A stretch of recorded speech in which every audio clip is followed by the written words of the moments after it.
Happy May. Thanks for tuning into our May WIG Report.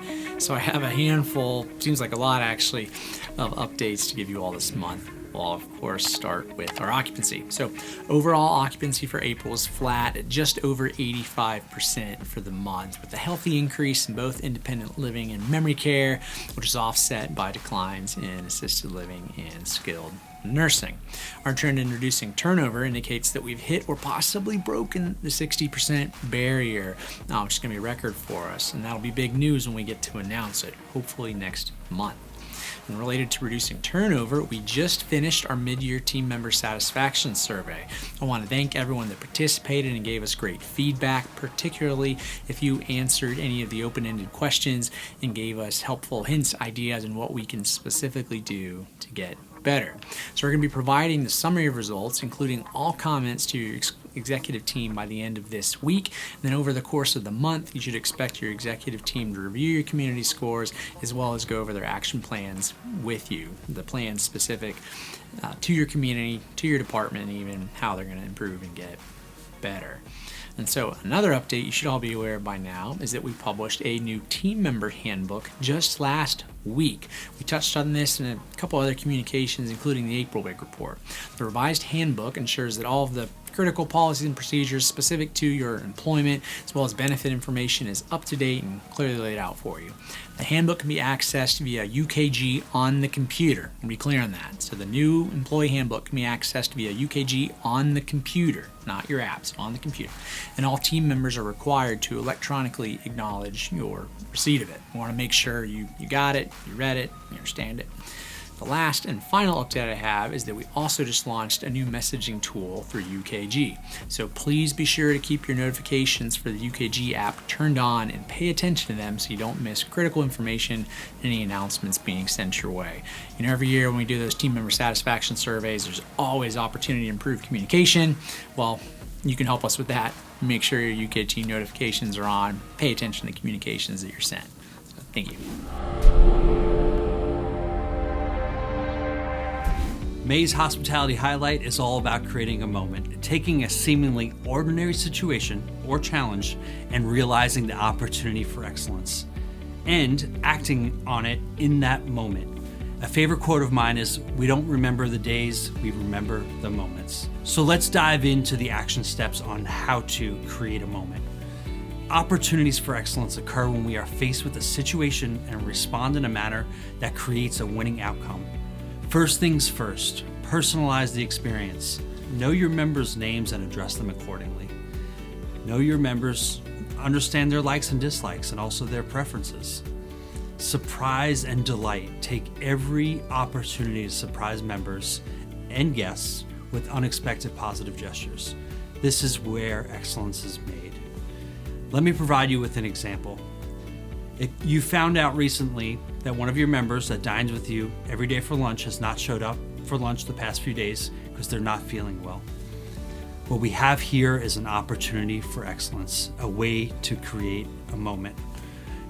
You respond by having some of your coworkers sign a get well card, sharing their warm sentiment for the member's quick recovery. In addition, you request the dining team make chicken noodle soup and bring it to deliver to the member along with the card.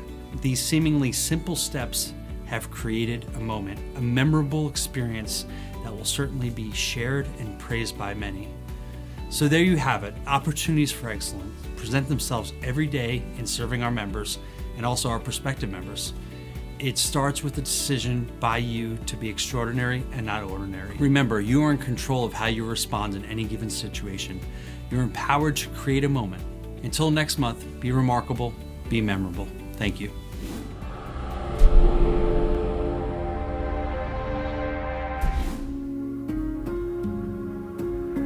Hey SLC family, I would like to formally introduce you to the Living Well Foundation. So the Living Well Foundation is a 501c3 nonprofit that my family started in 2011 with a mission of helping residents and members that run into financial hardship by providing them with additional resources to get through a hard time and maintain their quality of life. Starting in 2024, we began working to expand the foundation to not only help residents and members, the people that live in our communities, but to also help the people that work in our communities, team members, which includes their families. The foundation is overseen by independently appointed board members, which are generally independent living residents from each of our communities. And leading the administrative efforts of the foundation is our Director of Philanthropy, Tim Layton. Our goal today is that you know the Living Well Foundation exists, you learn a little bit about how it can help you, and that you learn how you can help others through your support of the foundation. I'm now going to introduce you to Tim Layton, who's going to tell you more. Thank you, Ben. It is an honor for me to have the opportunity to lead the Living Well Foundation. Team members, I want you to know about 3 very important ways that our foundation will benefit you. Let me begin by asking you 3 questions. Do you ever have an emergency financial hardship where you could use some extra money? Could you use help paying for your tuition as you go to school to grow? Would you like to one day own your own home for you and your family? If you answered yes to one or all 3 of these questions, I have exciting news to share with you about how our foundation can be a source of assistance for you. First, if you have an emergency financial hardship and you don't have the money to pay for it, our foundation can help you. For example, if you need a new car battery, our foundation can help you. If you need assistance with a home repair, our foundation can help you. Or maybe you need assistance with an unexpected high utility bill, our foundation can help you. Second, if you or one of your dependents are enrolled in college or a technical school, you can apply for a scholarship from our foundation.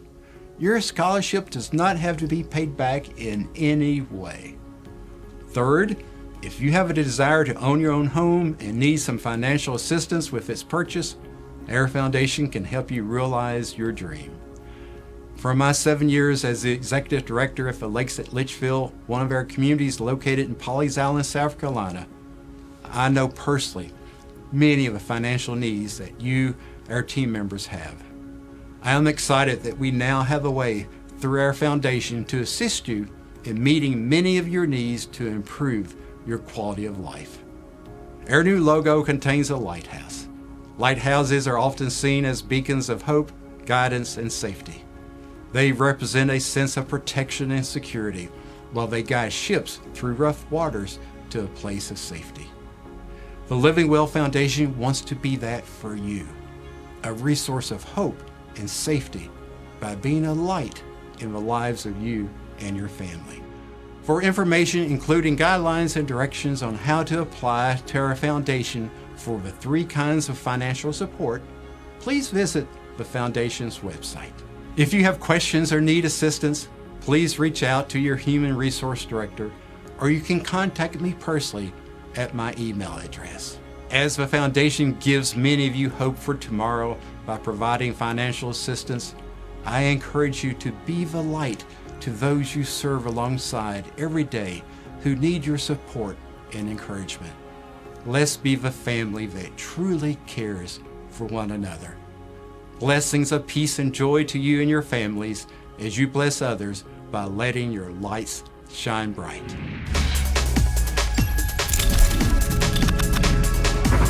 Hello everyone. Our WIG hero for Evergreen Woods is our transition specialist, Nancy. She is outstanding at her job. She's been doing it a little over a year. I have the great pleasure to working with her on a daily basis. The amount of passion and pride that she has in her job, she exudes this every single day she's here. Her personality, her patience, to do what she does on a daily basis with a smile on her face, and while doing that, being one of our best team members, always willing to do all the extras for all of us. And in her role, doing it for all of our incoming residents, she's absolutely spectacular. We are extremely fortunate to have her. Congratulations, Nancy. We are privileged to highlight Nancy Constantinople as the WIG hero for Evergreen Woods. We had our largest year last year. Nancy managed 40 move-ins with grace. She never missed a beat. During this time, she managed the combination of 2 units put together. She met with these folks every single week. She took copious amount of notes, made sure everything was perfect for them on move-in day. She was such a phenomenal, integral part of their move-in. They are thrilled, as is the other 39 members that Nancy worked with last year. Congratulations, Nancy. What I enjoy most about working here at Evergreen Woods is the residents. They touch my heart in so many ways. They are like my grandparents. I miss my grandparents very much. I have no more grandparents, they all passed, and they just mean the world to me. I will speak to them on my own time because I know that this is a huge move for them, leaving their home to come here to Evergreen Woods. So I may be, on my day off or over the weekend, and they're calling me because they're in a frenzy, and I'm more than happy to reach back out to them and call them just to make it a smooth transition as possible. As I said before in the past, I truly love working at Evergreen Woods. I wouldn't change a thing that I've learned here in almost my 13 years. Art's lived at Osprey Village for about 14 years now, the last 2 of which he spent in the retreat. And during that time, he built a very close relationship with Carla. Not just Art and Carla, but also Art's extended family as well. This really took special meaning recently when there was a tragic situation where Art's son had passed away. And his daughter called Carla because she wanted somebody that he cared about to be there with him when she gave him this horrible news.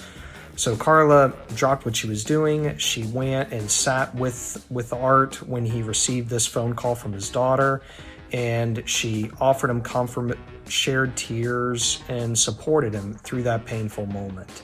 And that's just one example of Carla's compassion and dedication. Time and again, she goes above and beyond her role and supports our members in the most humane and heartfelt ways. And she truly embodies what it means to put people first always. Thank you, Carla. Awesome work, heroes. We should all be proud of the accomplishments and the progress we are continuing to make. Let's keep up the great work in May.